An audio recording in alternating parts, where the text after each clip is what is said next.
साबिक़ वज़ीर दाखिला मोहम्मद महमूद अली ने 27 अप्रैल को ज़िले हनमकुंडा के एलका तुर्ती में मुनक़दा BRS के सिल्वर जुबली जलसियाम के मौके पर BRS पार्टी के सीनियर कायद मोहम्मद यूसुफ की जानिब से जलसियाम में शिरकत करने वालों के लिए नेशनल बाईपास रोड आलेरू पर पीने के पानी का इंतजाम करने पर उन्हें मुबारकबाद देते हुए उनके इस जज्बे खिदमत खल्क़ की सताइश की है। उन्होंने कहा है कि मौसम गर्मा में धूप की शिद्दत में BRS के सिल्वर जुबली जलसियाम में शिरकत करने वालों की प्यास बुझाने के मकसद से मोहम्मद यूसुफ की जानिब से पीने के पानी का इंतजाम एक काबिल सताइश इक़दाम है।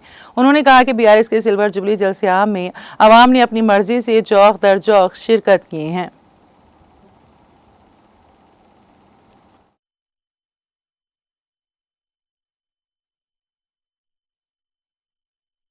क्योंकि समर का टाइम में लोगों को जाते वक्त पानी की सख्त जरूरत पड़ती है, तो इस बार कार्टूनों के हिसाब से रख के बस वालों को, गाड़ी वालों, कार वालों को जो भी यहाँ रुक रहे हैं एक कार्टून दे रहे हैं ताकि उन्हें पानी रास्ते में काम आए और वापस में भी काम है। उसके लिए मैं इस सुबह का शुक्रिया अदा करता हूँ और ये बहुत अच्छा काम है।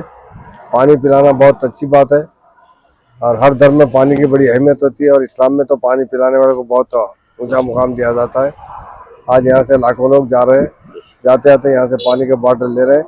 मैं सुबह का शुक्रिया अदा करता हूँ, मुबारकबाद।